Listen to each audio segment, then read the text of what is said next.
Welcome, thank you to another episode, our fifth episode of Loving My Growth with me, Lavette Grant, and I am here with a host of family. I was going to say friends, but no, this is family. A host of family that's going to laugh, talk. Yeah, we're going to have us a good time today. I'm going to do a little housekeeping as always. First and foremost, there's the word of the day. My word of the day is gracious. I've been very gracious this week, so that's the word I'm bringing to you. Means courteous, kind, and pleasant, showing divine grace, marked by tact and delicacy. So, with that, I want to introduce my guest for today. I usually have one, now I got four. And our conversation today is going to be about Camp Mendocino. If you are from the San Francisco Bay Area, you probably already know. You probably, if you haven't been there, you've heard about it. Camp Mendocino is run by the San Francisco Boys and Girls Club in San Francisco, California. It is nestled about 4 hours away in Willits, California, in the Mendocino Forest. The best place on earth. Fort Bragg. It's really but the mailing address is Fort Bragg. But yeah. Thank you. If you want to get technical. Fort Bragg, Willits. The Jackson it's in State the middle. Forest. Right. In the mountains. It's in them trees. So, today I have with me, we're going to start with the ladies. We have Miss Shanye, a.k.a. Ye, a.k.a. Faye, a.k.a. Joel's mama. So we have her right here. We have Erika on the end, a.k.a. Revolutionary Rika, a.k.a. Reek, a.k.a. Yeah, boss lady. So we're gonna roll on over to this side. On the end, we have Elam Harding, aka Mel. I've been calling him Mel since we met in 1989. Yeah, over there somewhere. And next to me, my best friend, my ace boon coon. We met in 1987 and been tight. Larry Collins, a.k.a. Quiet Storm. Larry Bo Griff. Exactly. So we want to start it off, and I'm not even going to choose. Whoever want to start it off. Tell me, or tell us, if you were a camper, what years you were a camper, and when did you become staff? I think all of us have actually been staff. What years did you work as staff, and what activities did you work? Who want to start? Ladies. Okay, I'll start. So, I started as a camper at Camp Mendocino in 1984. I was in Unit 6. They were units at the time. And then 85. No, I take that back. 84, I think I was in 7. And then 85, I was in 6. 87... Was it Tribes then? Yeah, it was Tribes. In 87 and went to Tribes? Okay. I think I was... 86, 85 went to Tribes. Remember we had 85 Navajo. was Tribes, yeah. Tribes started in 85. Okay, so I was in Pomo then. And then 86, I think I was in Pomo again. And then 87, I started working. So I worked at Camp Mendocino from 1987 to 1994. And then I became camp coordinator on the city side from 95 to 98 for the Boys and Girls Club. Little history. Right. Who next? I guess I'll go. Okay. So, let's see. My first year at camp was in 91. Hey, year I graduated high school. Yeah, it was 91. Yes, I was a youngin'. I did not want to go. My mom forced me to go with my brother. It was a horrible time. I was miserable there. I hated it, and I never wanted to go back. But I went back, I think, the next year. So I was there 91, I was in Iroquois. 92, I do believe Iroquois. 93, I want to say Iroquois. 94, I skipped. So I wasn't at camp that year. And then 95, I was in Pomo. 96, I was in Pomo. And 96 was my year. I was camper of the year. Hey. And then 97, 98, 99, 2000, I was staff. So I was CIT, and then I went to senior staff, I guess. Is that what they call it? Junior staff, senior staff? Is that what it's called? Yeah. And then 2000 was my first year as senior staff, and then that was my last year at camp. Okay. And where did you work? Let's see. I had, I guess, various jobs, but I started off in the kitchen. I think I was in the kitchen most of the time, in the clipper room. Not the kitchen, the dining hall in the clipper room. And I want to say in 2000-ish is when they started doing block scheduling. Mm-hmm. So I don't know why they decided to put me in hiking. But I was a cabin leader, and then I was in hiking. And that's what I did for, I want to say that and arts and crafts for most of the time that year. But yeah. Okay. Yeah, my first year as a camper was 84, and then 85, and then I didn't go for 2 years. I came back in 89 and 90, and was working campers both of those years. Mm-hmm. And then started working in 91, 92, 93, 94. I didn't go in 95, 96, and 97. Mm-hmm. And I worked in the dining hall, the kitchen, the clipper room, canteen, office, the bank, and tribe chief. Cabin leader, tribe chief my last year. Wow. That was a good year. Impressive. Ain't that a resume? Resume. Oh, I forgot I worked too on the city side with Levette for 2 years. Yeah, and then 2 more with Laterra. So I did 4 years, 12 years in Camp Mendocino working on my resume. Yeah. Okay. Nice. Or Boys and Girls Club related, I should say. Right. Okay. Pretty cool. They should give us a commercial.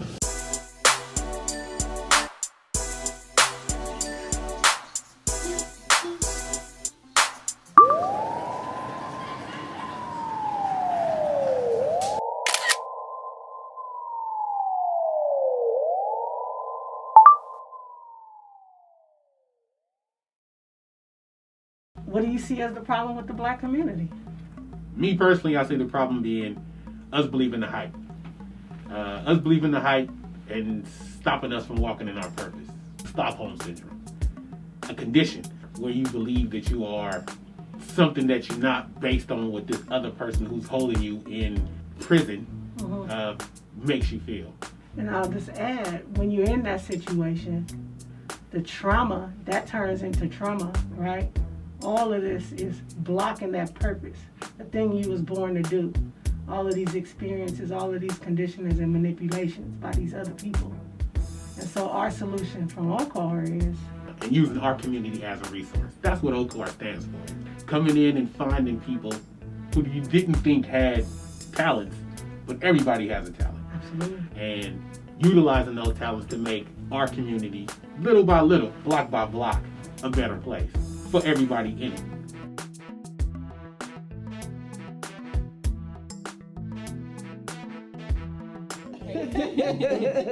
So I don't remember the thing, but what year was this?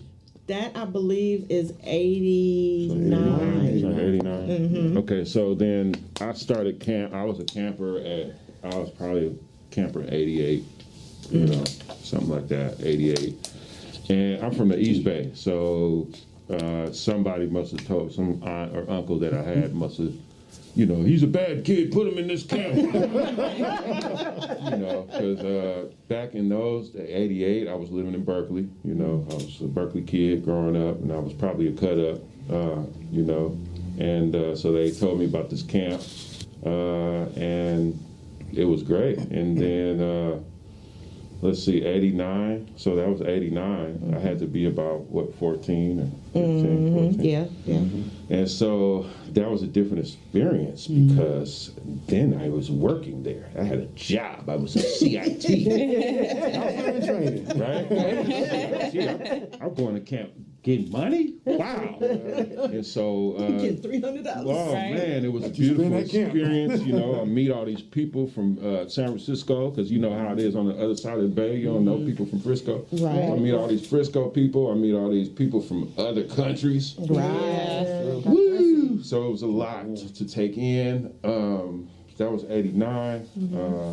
Wow. I know we're going to get into it, but 89. So then I was a CIT and what was I? I think I worked in the kitchen, the dining room. I think I worked in the dining room.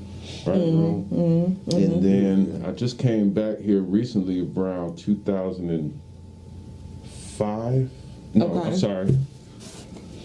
Yeah, 2005. I started working there again, and I was a team director, like a team. What do you call it? The team director. Yeah. You was admin. Yeah, I was a team director, and they had me stay in the Chippewa. I had the whole Tribe. tribe. I was like, cool. So shout out to James for that. Yeah. James. Let's see. My first year as a camper was in 85. Remember it so well because,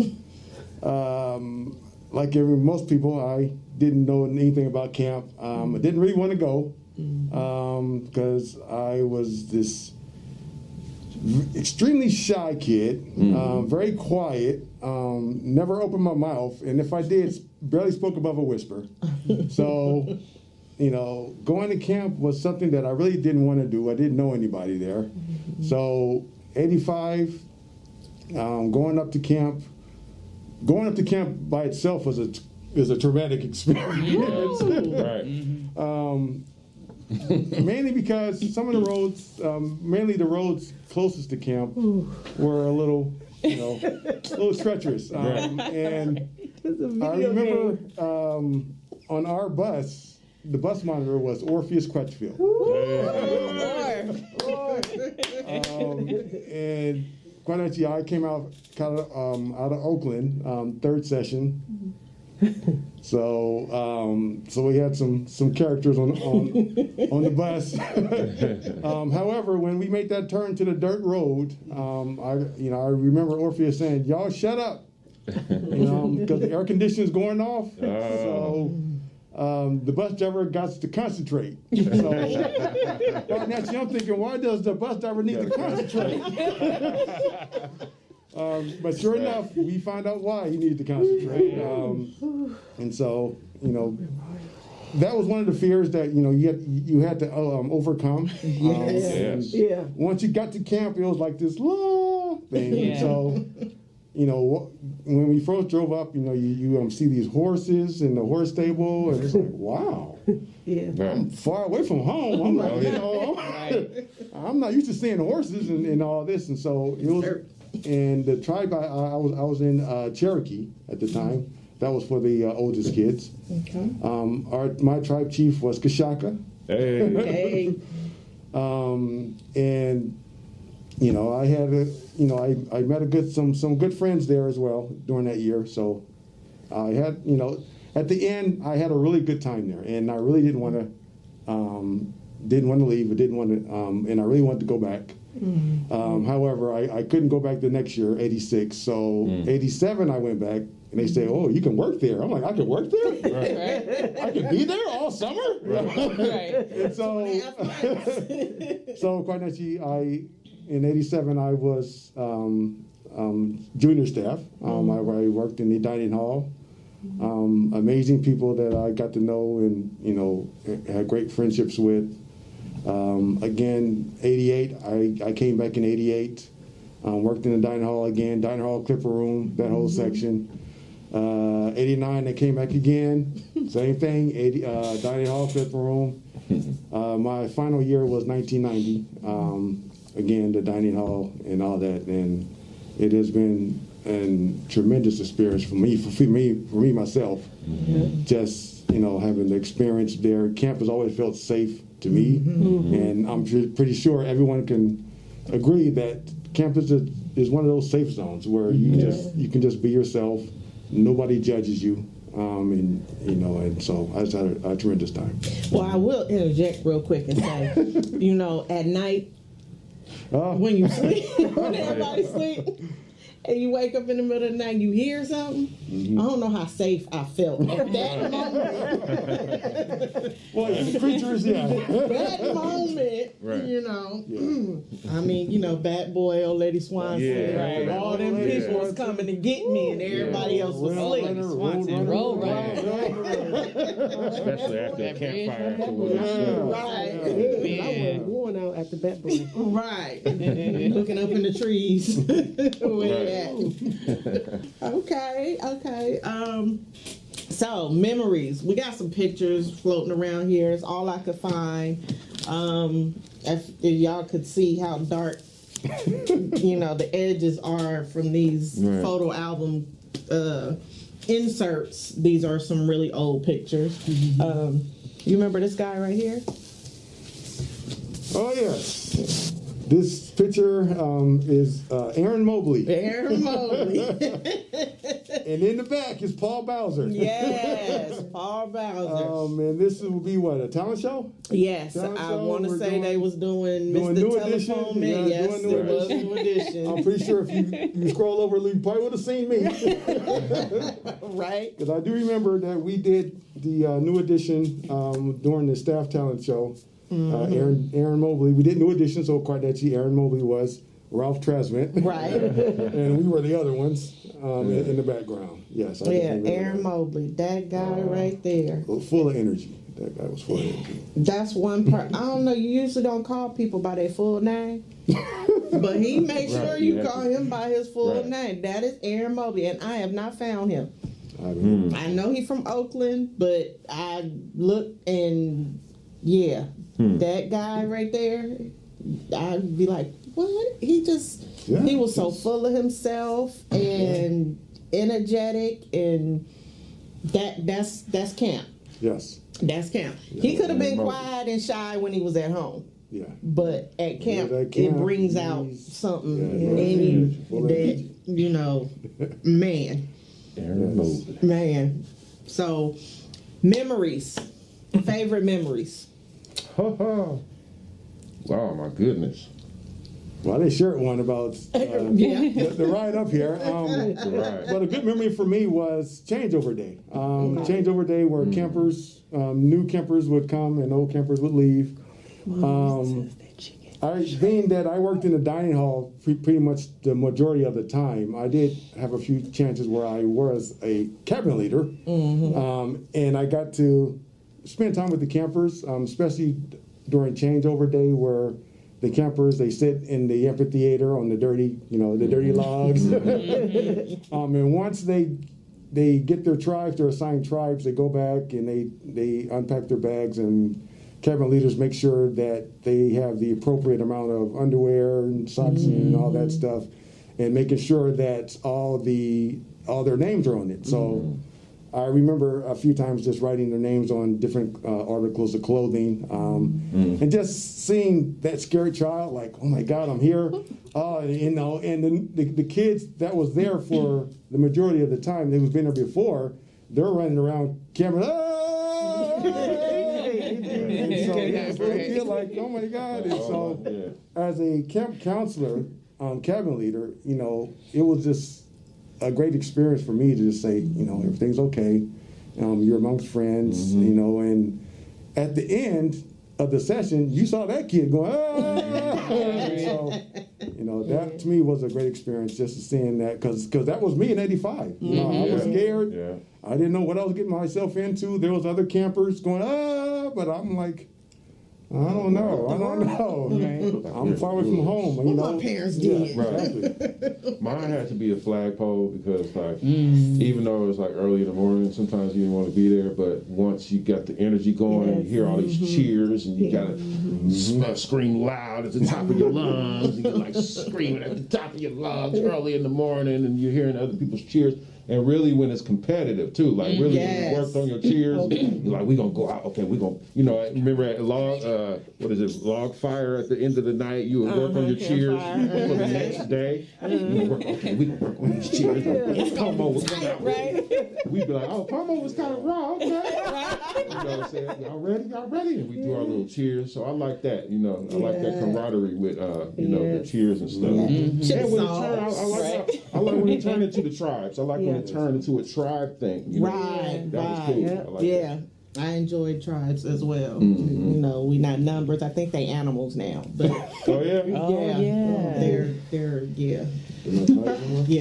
no, they're animals. So you know now politically correct. Oh yeah, that's right. So, yes. I know. Oh, it's gonna be Pomo. I'm just saying.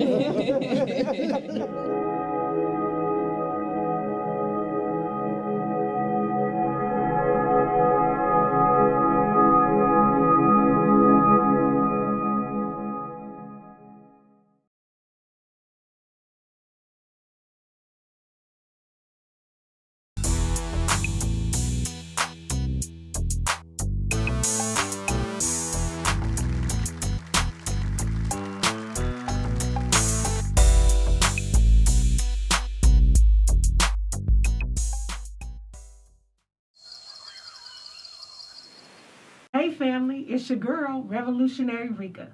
Please tune in the last day of every month for Revolutionary Rika Speaks at 6 p.m.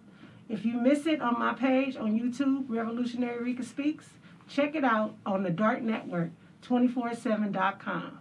I can't wait to see you. Come get this game.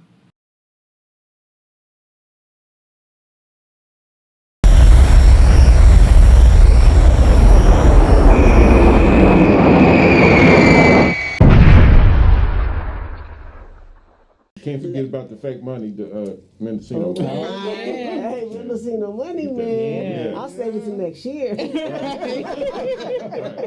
I take mine, man. Yeah. Didn't they change the color each year, though? Didn't they change the color? Not for a couple years. If they ran out and they had to get some more donated paper, that's what it was. Paper was donated that they made the copies on. Yeah. I learned a little bit about banking. Right? Because you get the little bank ledger, so I learned a little bit about saving and banking. Exactly. Exactly. That's a good point. So how much you gonna spend? That is a good point. That is a really good point. Because I'm gonna tell you, I got insufficient funds. Right? I'm like 15 with negative funds. right, my mama sent me up here. But one thing that I will say about that is, okay, so we gonna be here 10 to 14 days. Generally, I think when we went, it was 14 days. But now I have to say, okay, Mom only gave me $10. What can I get? Right. I'm gonna get this real big Jolly Rancher big stick, even though it was cinnamon and I hate cinnamon, but I'm gonna get that. I'm gonna get a Sugar Daddy because it's big and I can eat on it a little bit and then wrap it up and save it for later. Right. So it's gonna last me at least 7 of them days. You had to ration. You know, exactly. That is funny, right? Yeah, Camp taught you to appreciate because just like you said, the cinnamon stick, right? Yeah. There were so many things because it was donated, right? Whatever they got for that year. You're like, that they only got chunky bars? Like, what is that? Chunky bar. But you like, okay, I'm gonna give you a chunky bar. Right? So it taught you to appreciate some things. Now, in regards to memories, I have so many fond memories of camp. That I can't really honestly just choose one, but just to, I guess, put some out there. What I really looked forward to every year was actually seeing some people that I didn't live close to, but I knew they were coming back. And back then, now kids, they got their cell phones at camp, they can text. We didn't have that. So it was like, you're gonna be pen pals pretty much throughout the year. You may be able to give somebody your phone number. Back then it costs to call somebody outside your area code. So I couldn't call people in a different area code. You know what I'm saying? It's running a phone bill and I'm getting in trouble. So you send a letter out to your homegirl, your homeboy, hoping that they respond back. I'll talk to you next summer. Right. So then it was just like always looking forward to hear my folks that live just across the water or just up north a little bit. I mean, in reality, it's like, okay, they're only like 30 minutes away from where we live, but back then it was a world away, as a kid. So I always really looked forward to seeing my peeps every summer that I didn't get to really connect with on a regular basis. Like, I couldn't wait for school to be out so I can go to camp. And then when I got back home, it was such a different world because no one understood it who didn't go to camp. So I'm talking about camp at school, and they're like, girl, what are you talking about? I'm just like, camp. They was like, you tripping. Even still to today, when I talk about camp, people are like, you talking about camp? For real, I don't talk about camp. And it's like, but it was magical. Like, you had to go there to get it. Like, you had to be there to understand it. So yeah, there's so many fond memories, but I do miss the connection, I guess, of that excitement of going there every summer to see your people. That beginning of the year, January, February, when you got camp fever, because you couldn't wait for them to put out, okay, when is camp gonna start? Okay, now that I'm working. Contract? Exactly. When y'all sending the contracts out, Larry, like, and he was just hyped and ready and just counting the, after Christmas was over, it was about camp. It was about camp and what was coming up. I got one quick one and then a real one. Okay. The first one is whooping the boys on the basketball court in Apache and in front on the side of the dining hall. Okay. No, because I couldn't go. I was there, so I couldn't go to basketball camps. So that became like that taught me how to play against boys. So when I was playing against the girls, it was easier in high school, right? Because I was there every summer. But the real one for me is Jabba. Hut. Jabba. Hut. Jabba. Hut. There's so many fond memories of Ken Smith. Like, he taught me how to make grilled cheese with mayonnaise, and it actually tastes better than when you do it with butter. Okay. He taught me a lot of kitchen skills, right? Then he taught me how to be who I need at that age, like being silly and showing that you care and really care about the kids, and willing to put yourself out there. Might look a fool, but the kids always end up liking it, no matter how crazy you get. And on the last days, the hardest kids, they the ones crying, don't want to leave. Yeah. So he really taught me youth development, and so I my memories is of him. And then like 2 years ago, maybe now 3 years. Last year this time we was planning a memorial pizza, so we could talk about him, and pandemic happened. Right. So I think it was 2 years then, because that would have been the year anniversary. Yeah. So he died while working for me at Ella Hill Hutch, and I had to take off for like a week. I didn't realize how much camp put into who I am today. Like, it's about caring for other people. Kids who didn't have, we gave them stuff at the canteen. You ain't got no money, you can come get an ice cream every day, because we know you didn't come up there with nothing or whatever it was. And then by the end, they felt like they had new family. I never really seen a kid walk away from there and not feeling a little bit better if they came up there, because we know a lot of people had trauma. But the Ken Smiths, the Orpheuses, the Kashakas, Larry, all of them, they really, they showed us how to be vulnerable and how to just be transparent and have fun, so we can inspire those other young people coming up behind us. And so you got their generation, we passed the torch, and then they did the same thing. So that's my memory. I think looking back, they were all good with kids, if you think about it. Mike B, Jose, Sheldon, James, Lucius, if you think about it. And they were young. But that energy, Ken, I just remember his energy. A guy like that have energy, all them kids and everything. So that's my takeaway. Even Ken, even Ken Graff. I mean, they all had this energy that, like you said, passing on. So when we started working there, we had to take on that energy. I remember as a team director, one of the things that they made me do was I had to sort of plan the fun with the team because they were like a tribe. So they worked there, but I had to be that fun now. You know what I'm saying? So now I'm like, oh, now I'm gonna start doing the stuff that James and them used to do. Right. Stuff, you know.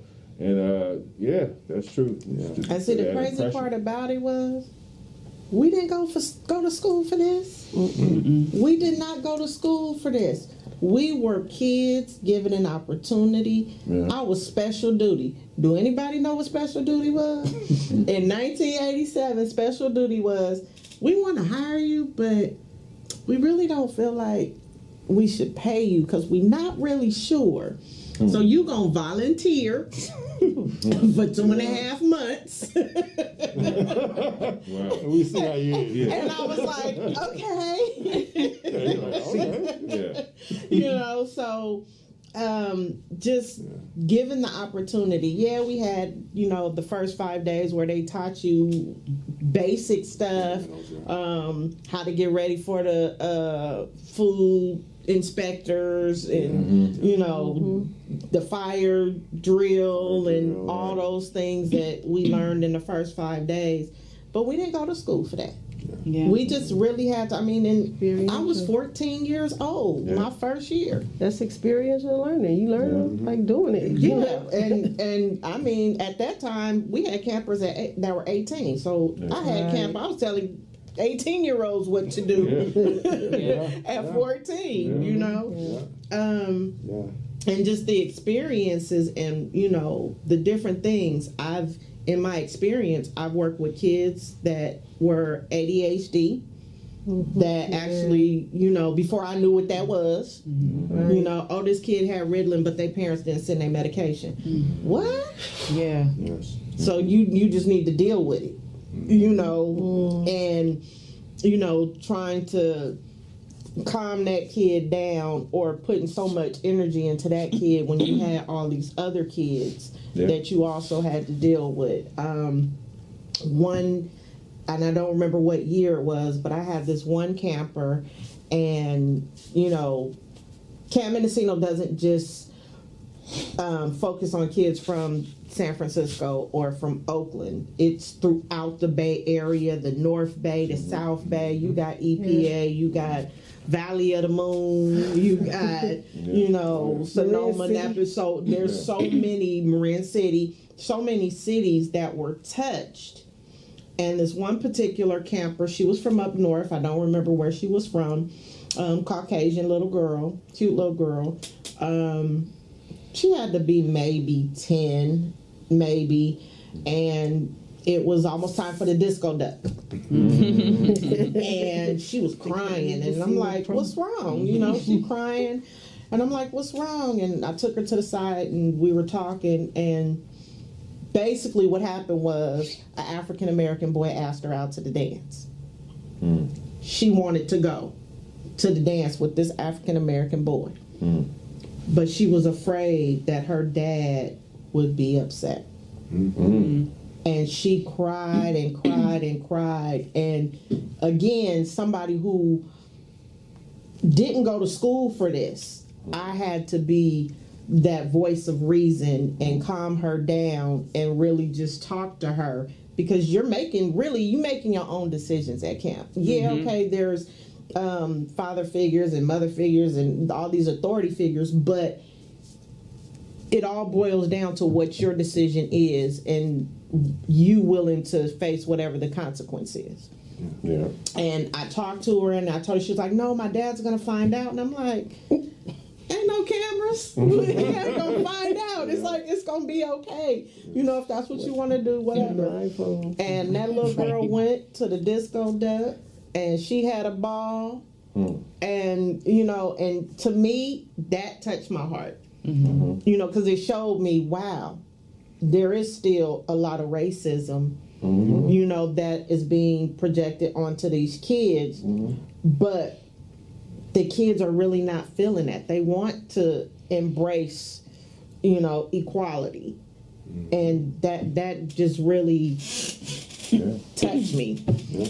You know. She's able to be herself. Yes. Yes. It's free at camp. Exactly. So that was definitely one of my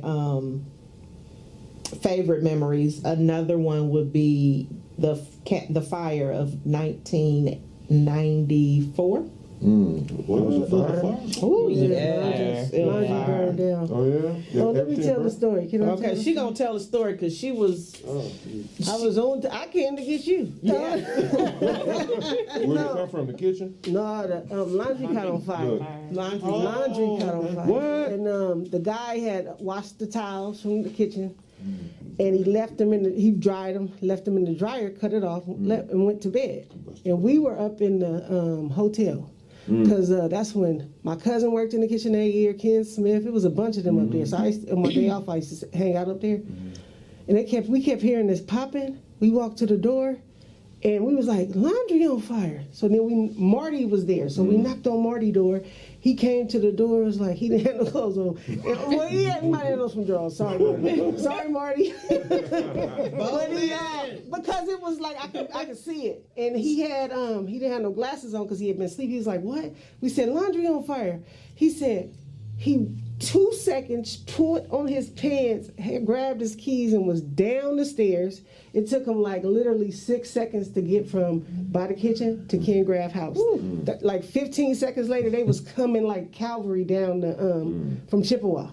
And when he got down, when Marty was going, and he got down by Chippewa, he was on 2 wheels turning the corner. Like it was like a movie. Yeah. So then when he got back, Ken Graff jumps out. And he said, go ring the bell for the office. Then at that time, I told George, I had my cousin in Chippewa, my little cousin Solomon. I said, you go get Solomon, I'm going to go get Levette. I said, I was in Iroquois that and year. I wouldn't woke her up. And then by that time, Ken Graff had the hose out. He fought that he was in war. That's how he fought that fire. And we watched him, and that's when I really gained respect for him on a level that was deeper than anything else, because he made sure that thing was so close to hitting the propane tank behind it, we would have all been dead up in there. Yeah. And him and maybe Garrett and maybe one other person, and Marty might have helped him. They put that fire out, and like we was all at flagpole sitting there waiting, and he put it out, and I was like, he was my hero that day, because I said we could have been dead. But and being think about it this way: true, but the blessing too, Reek, is that you were the one that heard it. You and whoever else. So think about if you would have been sleeping, if you didn't hear that. You know what I'm saying? Yeah. So. That was just somebody was looking out. Yeah, it was. You know? It was crazy because she came and she woke me up, and it was like, what? And I'm looking around, and I was in Iroquois. I wasn't supposed to be there that year, but you know, when you stressed and you doing stuff at home, and you say I need some fresh wood air, you go up to camp, right? So I stepped up out of my bed and I looked, and I could just see the fire. So we had to wake up all the kids and walk. So you talking across a field, the fire over there, storage room over here. We had to walk the kids along the storage room in a single file line. You could feel the heat of the fire. Wow. And we had to walk all the way around back behind the kitchen and everything, and meet to the dining hall. And the whole time we standing at the flagpole thinking, okay, we're gonna have to go get in the river. What was it, like 12:30, 11:30? It was late at night. It was late. It wasn't nobody up in camp at all. Yeah. But we heard that popping, and we kept saying, what is That's that? crazy. And I'm That could've telling you, been bad, 10 minutes, could've been trees, all them maybe trees. 5-10 minutes later, it would have been a wrap. Yeah, it'd have been Yeah. But yeah, the kids, and then Pomo, but we had to go get them and do them the same way. But Mohicans was right there, so they were scared. Walk The around the kids, field. we had to keep them calm. Did they put a movie on? That right there taught me how to, in a situation, not to freeze and not to flee, but to fight. Yeah. Right. And when I tell you, it was like maybe late at night. They didn't go to bed till like 2:30. But wasn't nobody hurt. Then nothing happened. But Mark, poor Mark. he walked around really sad, but it really wasn't his fault. But he shouldn't. You can't lead him. The house still had grease on him, even though you washed him, and that's what did it. But he hung his head. It was so bad. So we had to use a single washer, the single washer up at the staff lounge to wash everybody's clothes. Oh, it was crazy. But nobody got hurt, so everybody went home. That was the win. And and it was a lesson. So I learned a life lesson. Don't leave no towels in the dryer. Right. Especially when they got that grease on them. Yeah. I mean, I know they had the dollhouse fire in, I think, like 86 or something like that. I wasn't there, but I was there for that one in 94. Man. It was, and it just teach you how to react in situations when something is really happening. Because I had a kid choking when I taught second grade. And all I heard, and I looked and jumped over my little desk. I didn't even run. I jumped over the desk, slid over there. It was quiet because we was having a snack, but he was choking on the snack. I jumped over, got him up, did the Heimlich, and it came up and went down. And they were like, oh, the kids, nobody was saying nothing. And it was like, they started clapping after he was okay, so I had him drink some water. The teacher came in, the other teacher, she came in and she said, they were quiet. They said, what's going on? They said, Miss Chambers is a hero. So it made me think about Ken and them though. Like you have no time. You have to just go with your Yeah. Exactly. And you know what to do because we've been trained. We've been through all that stuff. Right. Exactly. Again, we did not go to school for this. Exactly. That was like just the beauty of camp was that it taught, at least I can say our generations, is it taught us to be independent. It was something that you touched on that I wanted to piggyback that ties into that as well, is that the laws have changed. So back then there wasn't like a camper to staff ratio, right? No. It'd be like a ton of kids in a tribe together. Or a unit together, you free play, there was nobody watching you. I was like 7, 8 years old and I could do whatever I wanted to at camp. And nobody told me except for be back, for siesta, be back for showers, and then I had to be there for not breakfast, because I could make a decision not to go to breakfast I didn't want to, or lunch. But dinner time, we always went together. Right? And that taught me so much about independence. And then, too, I had a scary experience when they put me in hiking. And I don't know why. Put me in hiking, okay? I had never hiked except when we was going on an overnight hike. And the specialist that they hired, he was on his day off. So I still had to take the kids on a hike. And I was like, I'm going to take them on this one because we've been there a couple of times. And I got lost up there with those kids. And talk about a panic moment. And it's me, and it was probably like 6 or 7 kids. And I was freaking out because I was just like, oh my God, every tree was looking like every tree. The road, I'm like, because it had forked off. So I'm like, oh my God, I don't know which way to go back. And I literally had to keep myself calm so they wasn't scared. But think of what is the exit plan here? Like you got to get these kids back safely. You got to get back before the sun set. And I don't know how it happened, but we got back and I never told anybody that. I didn't even tell Ken or anybody like, hey, you can't send me out there by myself because I got lost out there with them kids and we was gone for a minute, but camp taught you life skills, how to survive, how to stand up and fight, how to stand up for yourself, how to speak up, not necessarily have like this alternate ego, but it was something magical about camp. When you got there, you could be the truest form of yourself. You did not have to hide, like you could just be you and it was appreciated,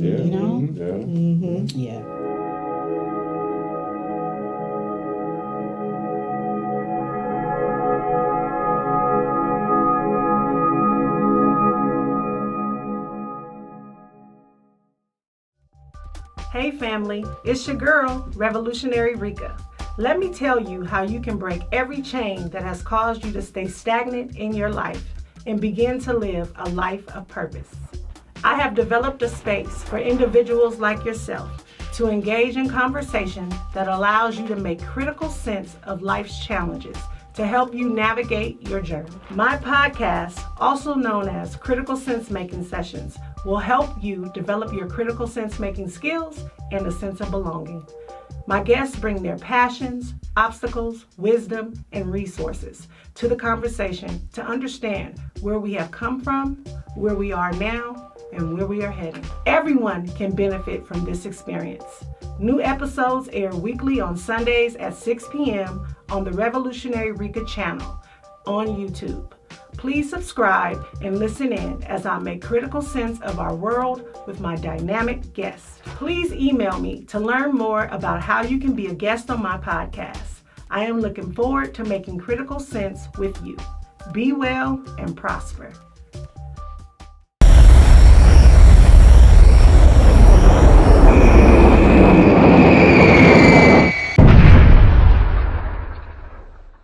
Be free. Yes. Yeah, definitely in those talent shows, because Yes. again, when I went to camp, I was this very shy, quiet boy. But the staff talent shows, when we did in '87, we did Tyrone and all us did the new edition skit on stage. You know, I wasn't afraid. You know, we're doing it all in front of hundreds of campers, and here I am dancing. No, I'm not a good dancer, but you know, You was that it didn't matter. It didn't matter.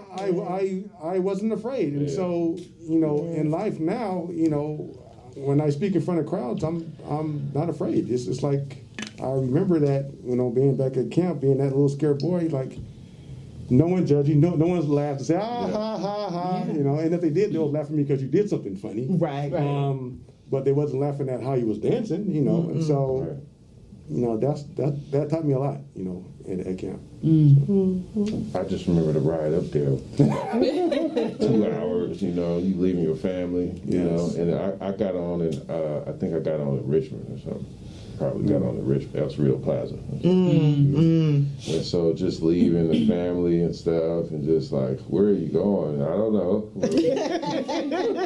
And I think one time I did like 2 sessions back to back. You know, I was one of those back to back sessions kids. They was trying to kick me out. They was trying to lose me. You gonna take my kid for how many days? Right. Take him. Take him out of there, you know.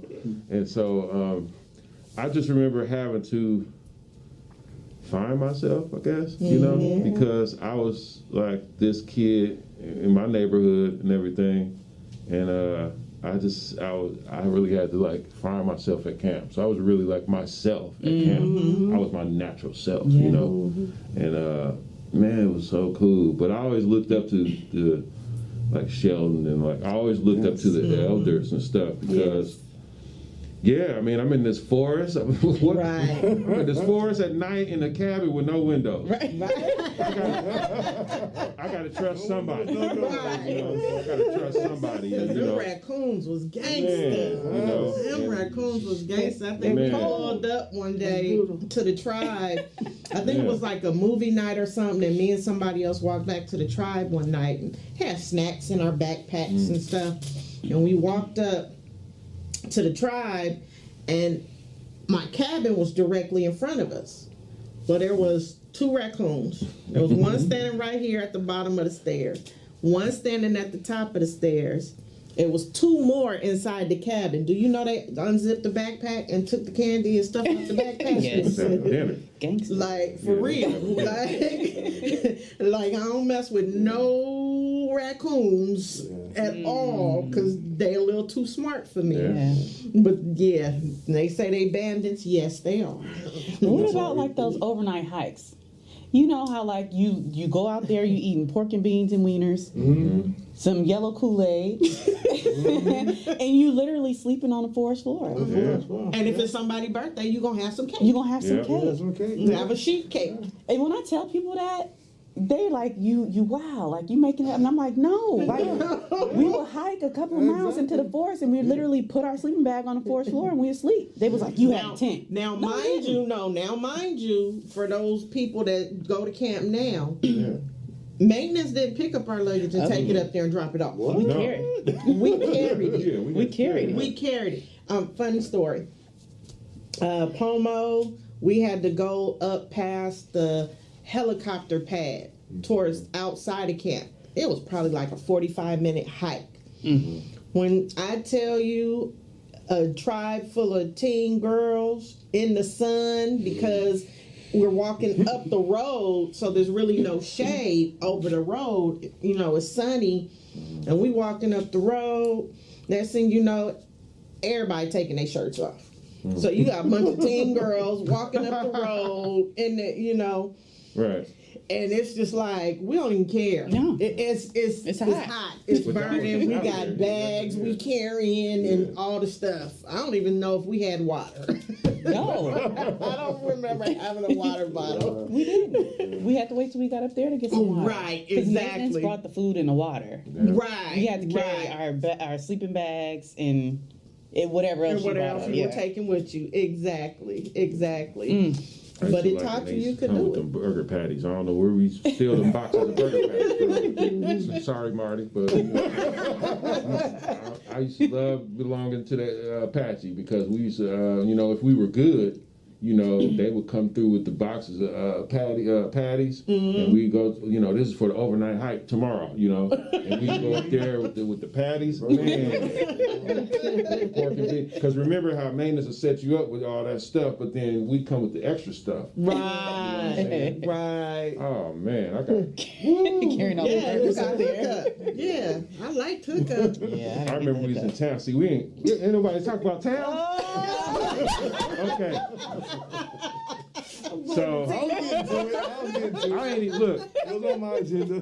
Disclosure: none of my stories are innocent stories. I got all stories of deviance. So here's one. So then, so this one I was the team director. So then we leave. We it's three of us. There's a car up there. There's a communal car. So we borrow in the car to go to back and forth, like when it's not your day off, right? Okay, disclosure, that was in the 2000s. Yeah, this we was didn't like have this was like Took the train. oh yeah, no. Then we had a car, right? Yeah, this is how they upgraded, right? We had a car. The radio could reach all the way to, so it was like three of us. We go down to town, and you know how it's like two bars down there. So we go down there right before the No, we bars didn't know close. that. I knew nothing about the bar. See, I got all the stories of the deviants. So anyway, we go down there. We go to the bar. All the kids sleep, mind you. This is camp closed. All the kids sleep. We go down. Oh, another thing I gotta say, it's two black guys and one white guy. Okay, drop top. Top doesn't work. Top can't go up. We going down there. We in the bar. We do our thing. Bar closes. We jump in the drop top. We driving to come back into camp. Well, wait a minute. They don't even pull us over yet. Check this out. So we drive. we already know they're behind us, right? So black guy driving. I'm the black guy in the back seat with top down, white guy in the passenger seat. We already know that there's the phone. They're on us, right? We're not tripping. Black guy pulls over, jumps out the car, and leaves and runs. What? In the middle of. Wait a minute. Was y'all on the road? We wasn't even on the road. We in the city streets. Oh, okay. Wait, who jumped out? Y'all in Fort Bragg or y'all in Y'all Wilson? We in Fort said Bragg. Bragg? We in Okay. Fort Bragg, right? Who jumped out? We in Fort Bragg. I ain't even gonna say his name. Say his name. I ain't even gonna say your name. No. Right. So How anyway, did you refer to him? Huh? I just need to know how you refer to him because I understand the characters, but I didn't understand what you just said. he was The black guy. The that black was- guy. Black guy. Oh, black guy. Okay. So black guy driving. So he gone. Oh, Lord. Guy number one. Right? So they pull over. They're like, where'd dude go? We like, we don't know. If you find him, please bring him back. So they like laughing and stuff. We sitting there like, man, I'm in the back again, mind you. I'm like, really? So they're like, we'll be back. Stay right there. We gonna go find him. So we like, oh my God, the kids asleep. I got a radio on me, everything. Larry and them, you know how they are at night. They are. Oh man, bruh. So, you know what? Let's leave him. Keys gone. So he takes the keys. We gotta wait for the cops to come back. So he comes back. Oh yeah, we found your friend. He says he doesn't know you. We like, officer, you already know. So they laugh and we're like, what y'all want to do? Because we gotta go. Do we got just give us the keys? He's like, what keys? He like, did he just? Officer, take him. Officer, take him. Take the man. Take him. And so, long story short, I don't know how he confesses. He goes and because he threw the keys. So he goes and finds the keys. He finally gets in. He's drunk, so we let the white guy drive. Right back through town. We let him drive, and then we get safely back to camp. So that's one of my. What is he confessing to? That's devious story number one. What's he confessing to? I know he's like, man, would you get in the car? You don't know us. Would you get in the car? He's like, yeah, we assure you, there's like only two black people in this town, and we know both of them, and they both sleep. And we like, we already know, sir. We're sorry. And he's like, where are you coming from? The camp. You know, okay. They probably already knew that. Right. They already knew. Right. Because Sorry, officer, they probably already knew the car. The car was dirty and dirty and dusty. What's wrong with the top? The top don't work. The camp car right there. You're like, you might as well let the white dude drive. We agree with that. We get away with it, you know. Hey, Larry, where y'all come from? Just walking. Yes. Okay. So, shout out, Larry. Larry. Camp brought some really good memories. Before we kind of wind down and close out, I just want to bring up the legend, the man himself, Jose Estape.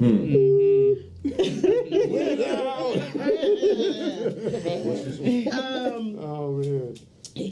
Recently, rumor was going around that he was no longer with us. We found out everything was fine. But just the love that people show for this man, he has some tics. He makes some noises, where everybody think, oh, he's weird. When we were up there, it's like he lived in the forest and, he lives in a tent behind horse corral and, You can't spring that on a kid that don't know anything about camp. In '85, I was like, yeah. I was too. what's wrong with him? He was doing this. Right. What's wrong with him? But everybody loved it. Yeah. I'm like, You had to get him. Right. But I will say, as a kid, one year, because he does touch your face and rub his beard on your face, and Treatment. it's just right. It's a part of who he is. Yeah. As a kid, I remember I told him I didn't want him to do it, and he did it, and I spit green alligators spit on him, and I apologize. But shout out, Jose. right, exactly. And she got a gold C. Oh. Right. Strip. But Jose was, even in some of the Facebook groups, San Francisco, Real Frisco, all these Facebook groups, when somebody mentioned Camp Mendocino, everybody mentions Jose. Oh, yes. If you don't remember nothing else about Camp Mendocino, We are the robots. We are the robots. His little signature camp dance. I think the first time I heard that song outside of camp, I was like, why they steal Jose's song? Thinking he really made the song. But I think he's the experience. He's a part of the experience. Yes, there's other things, but just learning about nature and naming the birds. His program to me was extraordinary. The nature trail, whatever. Right. Yeah. I ain't think about no birds. I would have never thought about what kind of bird is that. Okay, I know a pigeon and a seagull. Right. But you had to name these birds, and in order to get these points or get this grab bag, you had to go look in this book and get the exact name of. You can't just say, "Oh, that's a salamander." Right. You got to go find out it's a water dog, North Carolina, California, whatever. And that golden rock, that golden skull, especially never found it. You can't, like I said, I used to be negative balance. So a golden skull for a candy bar. Right. I used to be on it. Right. 2,000, 5,000 points for a golden bird or something. Right. I'm the first Exactly. I'm the first one there. You know what's a trip? It was like we thrived off the competition of it. Yeah. But when you really think about all the skills we just named, they was preparing us for like revolution. They taught us how to fish. They had archery. They had rifle do. They taught us about nature. ride We a know horse. the birds. Yeah, If we how to got to be out there, we can look out for the poisonous plants and all that. Right. They right. taught us how to start a fire, cook, sleep outside. They prepared us for life and the revolution in my eyes. That's what I'm seeing. Right. You know. That's Right. true. And it made it fun. Yep. Yeah. And it made it fun. I mean, sky's learning. I'm ready. Down. We ready for Taught you how to rough it. I'm ready. Yes. I'm ready to shoot some bow and arrows. That was my thing. I loved it. Boating. All Yes. that. Yeah. Still They can't swim. took out a lot of stuff. I was mad when I went back up there. They took away a lot of just the boxing ring, and, you know, Right. Oh, yes. archery, I think. The horse corral, of course, they took that away. No horse corral? Oh, yeah. Well, see, the They took thing that away. about it is, as time goes on, you have to look at how much it costs The cost, to yeah. run certain programs and what the liabilities are. Yeah. And so, you know, sometimes I think about, you know, now the world is so afraid and so afraid. Right. They're afraid of everything. Oh no, my kid can't do this. Oh, my kid is allergic to that. Oh, my, you know, it's like, no, y'all going up out there. I was talking to somebody yesterday. We used to eat, what's that grass? Sour grass. Sour grass and all this other stuff, and we still Still here. moving, still moving. We used to ride in the back of cars. Right. In the back of a No truck. seatbelt. On the freeway. Right. On the freeway. On the freeway, I waving at the rode trucks. in the back. Secondhand smoke in the Me, restaurant. right. Me and Regina Whitaker rode in the back of Don Allen's pickup truck on the dirt road, flying. We rolling this way and rolling that way, and I am still here. No broken bones, no nothing. And Les used to put 3 to a seat. Man, He tried to get 450. man, no, let's go make sure everybody get up there. Hey, little kid, you too? That's okay. Come on, you can go to camp. How old you? behind it. You got some money? You ain't got no money? Okay, $2? Okay, I'll take $2. Kid can go up there. You know, instead of the $700, we gonna give them a scholarship. Oh, no. Do they rent the place out? I ain't for saying other- that. Yes, they do, and It's expensive? Yes.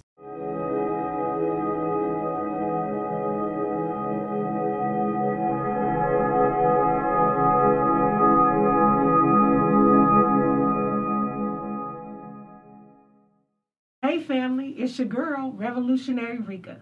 Please tune in the last day of every month for Revolutionary Rika Speaks at 6 p.m.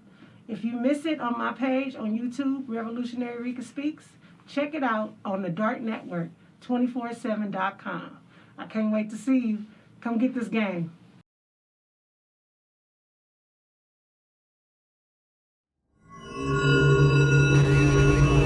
Dark Network.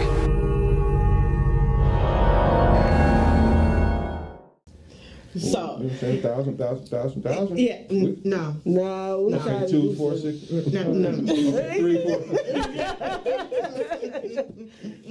Yeah, that like a transmission kind Right. of Oh, feel. yeah, Okay. Anyway, I really enjoyed this. I do want to, because of time, I want to do this again. Got to.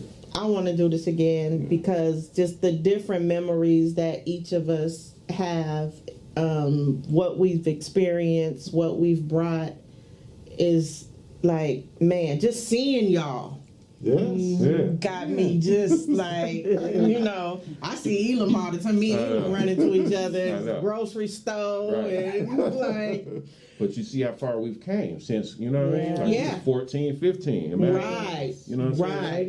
Imagine. That's 30 something years. I know. I'm Not still saying 30, but I'm not just playing. But just, you know, the relationships, you know, Yeah. the friends that we have overseas. Yeah. Shout out to Camp America Yeah. for Yeah. making it possible for me to have a friend who lives in London. Yeah. I think I got a My friend that London lives in the I think he said the Swiss Alps. Family. Oh my bad, family. Family. That's family. It's family. Yeah. Family all day. All day, every day. Yeah. Some of them ended up moving out here just because of that experience, you know? Right, Ended up exactly. Building families and stuff. Exactly. You know? Exactly, and are here. Yeah. Mhm. So I do want to just thank you guys for coming out and making this day awesome. We're going to do it again because there's more to discuss. Even though I didn't pose the question, we answered the question. My question for today was, how has camp impacted you? And as you can see, it brought us to this day. Larry talking. Yeah. Larry talking. Hopefully everyone heard me. And you heard me. Through this mask. Right? Yeah, years ago, Right. that wasn't me. Larry was sitting there looking. I look. I shake my head. But, Right, exactly. And a lot of that, we learned from being at camp and having that ability to find ourselves.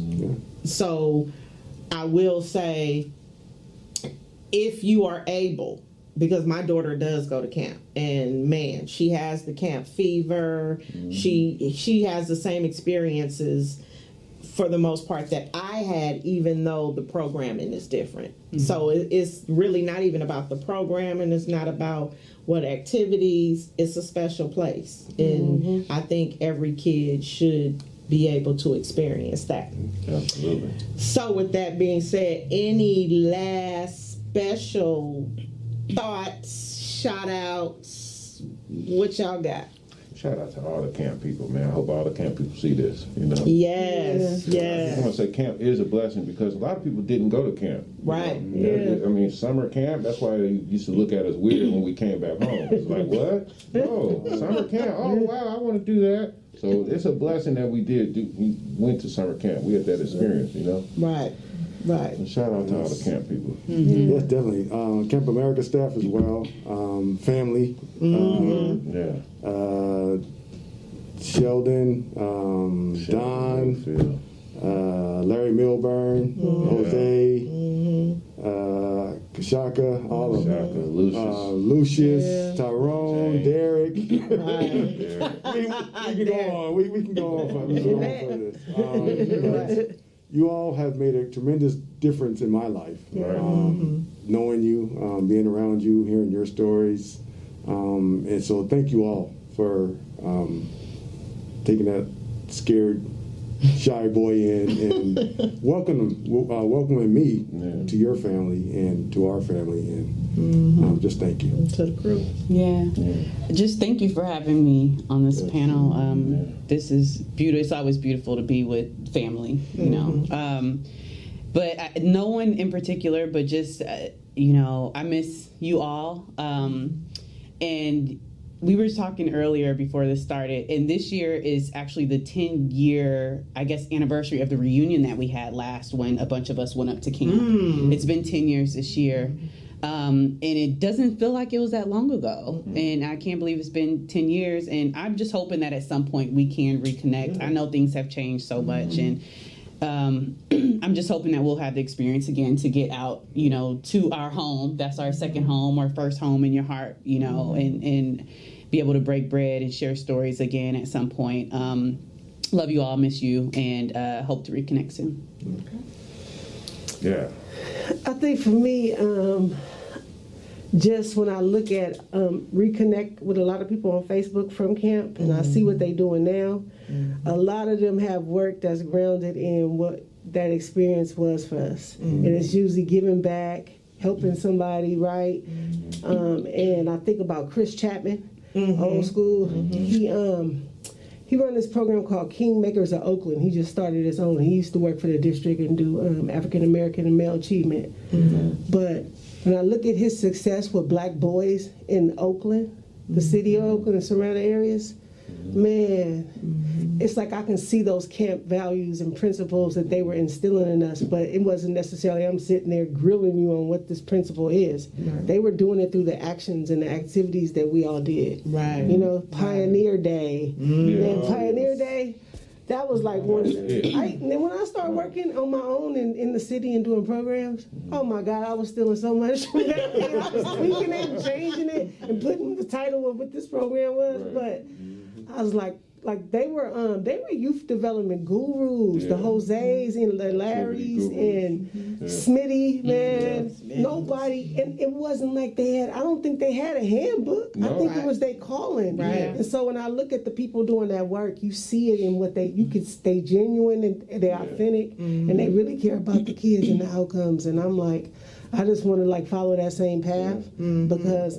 our young kids right now, they lost, a lot of them. Right. And it's like a lot of violence right now. So I'm like, how do we reach them? So part of that is OCAR on the front was inspired by a lot of the work that I did at camp because kids came from all over. And by the last day, I don't care what region, I don't care what race. Right. We were family, like you guys all said. Right. And when I see people, it's nothing but love. You remember the good times. And we learned how to be counselors. The other kids would come to you and tell you their problems, and then you have to give them advice. And it was like they could trust you. You wasn't gonna be running all around telling everybody. Right. And I learned a lot of skills there that when I look back now, I'm like, man, that's my foundation for. Then I went into jobs, and it was like I can go in there and thrive because I come in with this.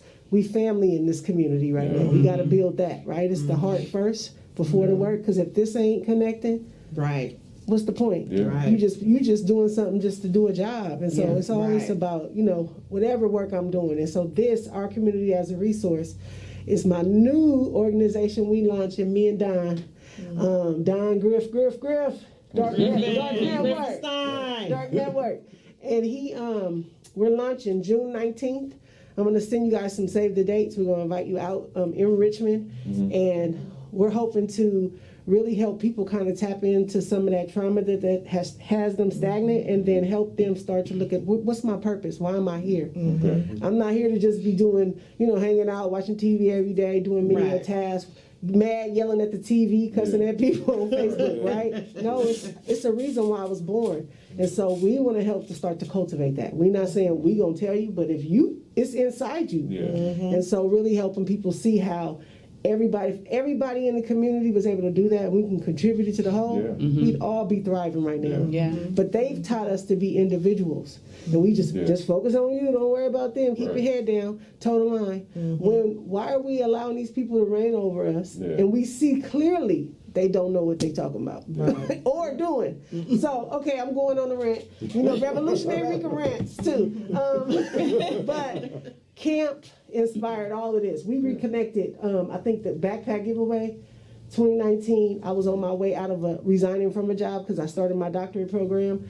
And 2 months, literally, I was going to be gone. And we reconnected, and he came, and he supported the backpack giveaway I did at El Hill Hutch. And we talked. We said, we're going to connect. And it's crazy how that little meeting, some months went by, but in June of the next year, we reconnected. I went on this podcast after my grandma died, and we talked about having this conversation right here, too. And we just connected, and then I think I said, okay, I'm going to do my own podcast, Critical Sense Maker Sessions. And I rolled it out on my birthday in August. Then we had our first community. It didn't have a name. Our first community meeting last September did not have a name. We were calling it Table Building and Strategy on if you don't get invited to the table, build your own.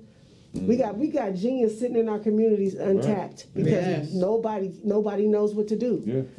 This is what we about. And so since then, January, we got the business. We had our first event last Saturday, engagement party to let the people know. Save the date, June 19th. We celebrating the coming because we got to come together. And this brought us together. But like you said, so many of our friends, they didn't experience this. And they still be like, okay, you still talking about camp? Yes. It's part of me. Will always. Always. Well, at the end of every episode, I do feature a business, but I ain't got to do it today because my business I was featuring was OCAR. She just gave y'all all the information. Join the movie. She gave y'all all the information. She gave y'all the save the date, June 19th. Location to be announced. just make sure that if you're not, you need to be paying attention to my page, Rika's page, Don's page. The information will be put out there. We are going to push it. Come along with us. If you are not signed up, definitely we need y'all to sign up with OCAR. Yeah. Well, you know I do the employment. We need Zoe. God. Zoe, all good? I've been thinking about Zoe. Okay. We need that mental health piece because I'm big on mental health. Yeah. And Zoe is definitely my first person in mind. So I do thank you guys for giving us the opportunity to just share and laugh and, show y'all where we came from, what brought us together, and what's in our heart. Yes. So until next time, thank you. Did you learn anything today? What did you learn? Can you attribute it to your life? If you can, you've grown. Thank you. See you guys next time.